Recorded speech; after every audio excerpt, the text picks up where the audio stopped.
channeling your energy. Bago mo scroll to, may dahilan kung bakit lumabas ang video na to sa feed mo ngayon. Kung may isang tao kang matagal nang iniisip, kung may tanong kang hindi mo masagot, kung pakiramdam mo may hindi pa nasasabi sa pagitan ninyo, pakinggan mo ito hanggang dulo dahil ang mga cards na lumabas ay nagsasabi na may katotohanang malapit nang lumabas. At maaaring mabago nito ang paraan ng pagtingin mo sa taong ito. Ako si Astro Luna Quest. Quick reminder lang, hindi ako nagme-message muna para mag-alok ng reading. Kung gusto mo ng personal reading, ikaw ang unang magme-message po sa akin. Ngayon, tingnan natin kung ano ang gustong sabihin ng mga cards para sa'yo. 4 Cups Reverse, ang unang energy na nakukuha ko rito ay pagising. Parang matagal kang naghihintay ng sign. Matagal kang nag-iisip kung mag-move on ka na ba o maghihintay ka pa. At ngayon parang may bagong perspective na paparating. May nakikita ka ng hindi mo nakita dati. At lumabas din ang 8 of Wands. Napakabilis ng energy rito. Communication, balita, mensahe, biglang update. May possibility na may mangyayaring mabilis sa sitwasyong matagal ng tahimik. Pero may warning, may kulang na information. May hindi nagsasabi ng buong katotohanan.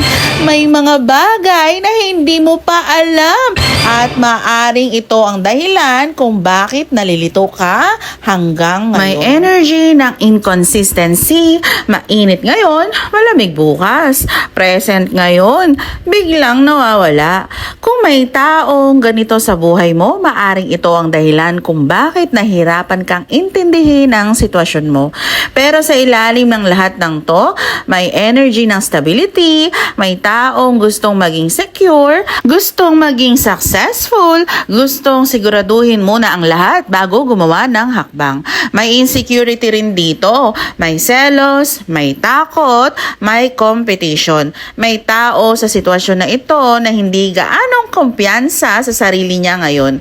Ito ang card na nagpapaiba ng buong reading, ang 2 of Cups. Dahil lumabas dito ang mutual connection, mutual understanding, mutual feelings o mutual energy. Hindi ito card ng strangers. Ito ay card ng connections. At 9 of Wands pero pagod na. May emotional exhaustion, may pakiramdam na gaano pa ba katagal. At kung ito ay ikaw, parang gusto mo nang malaman ng totoo kaysa manatiling naghihintay. At ang pinakamalakas sa reading na to ay ang The Tower. Revelations. Biglang katotohanan, biglang pagbabago. Hindi ito laging masama. Minsan ang Tower ay simpleng pagbagsak ng illusion para makita mo kung ano talaga ang totoo. At ang yung Oracle card, beware of hidden truths. They will soon be revealed. Ito ang confirmation ng buong reading. May bagay na hindi mo pa alam, may informations pang nakatago, may katotohanang hindi pa lumalabas. Pero ayon sa energy ng cards, hindi ito mananatiling sikreto habang buhay. Kung umabot ka hanggang dito, tandaan mo ito. Minsan, ang hinihintay nating sagot ay hindi dumarating sa oras na gusto natin. Dumarating ito sa oras na handa na tayong tanggapin ang katotohanan.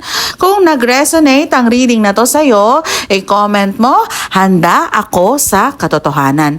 At huwag kalimutang mag-follow at mag-subscribe sa Astro Luna Quest para sa mas marami pang tarot at oracle readings. Hanggang sa muli.